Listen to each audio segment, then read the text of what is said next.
नमस्कार. व्हिडिओमध्ये सर्वांचे स्वागत आहे. भारताच्या शेजारील मित्र देश नेपाळ हे विश्वातील एक हिंदू राष्ट्र आहे. या नेपाळ देशातील मंदिराची आपण आज माहिती घेणार आहोत. चंगू नारायण मंदिर. चंगू नारायण मंदिर लिच्छवी काळात राजा हरिदत्त वर्माने बांधले. हे मंदिर नेपाळच्या मूळ पागोडा सदृश्य शैलीतील वास्तुकलेचे उदाहरण आहे. याचे वेळोवेळी नूतनीकरण करण्यात आले.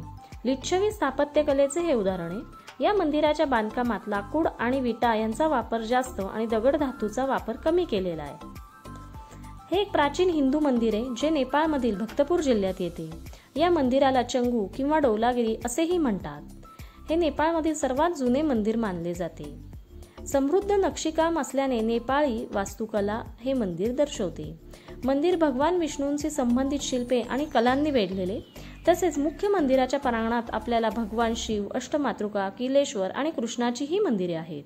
मंदिराला 4 प्रवेशद्वार आहेत आणि प्रत्येक प्रवेशद्वाराच्या बाजूला सिंह, हत्ती या प्राण्यांच्या आकाराची जोडी पहारा देते. भगवान विष्णूंचे 10 अवतार आणि इतर मूर्ती छताला आधार देणाऱ्या स्टेटसमध्ये कोरलेल्या आहेत. मुख्य प्रवेशद्वारावर आपल्याला चक्र, शंख, कमल आणि खडक हे सर्व दगडी खांबांमध्ये दिसतात. या दगडी खांबांवर संस्कृतमध्ये शिलालेख आहे. हा नेपाळमधील सर्वात जुना शिलालेख आढळतो. मंदिराच्या आजूबाजूला सुंदर अशा मूर्ती आहेत. मंदिराच्या समोर गरुडाची मूर्ती आहे. भगवान विष्णूंचे उडणारे वाहन ज्याला मानवी चेहरा आहे आणि तो विष्णूचा भक्त आहे. पुढची मूर्ती चंदा नारायण. गरुडावर स्वार झालेले विष्णूचे 7व्या शतकातील दगडी शिल्प नेपाळ राष्ट्र बँकेने जारी केलेल्या 10 रुपयाच्या नोटेमध्ये हे शिल्प चित्रित करण्यात आले. श्रीधर विष्णू. विष्णू, लक्ष्मी आणि गरुड 9व्या शतकातील दगडी शिल्प जे विविध आकृतिबंधाच्या पायावर उभे आहे. विश्वरूप.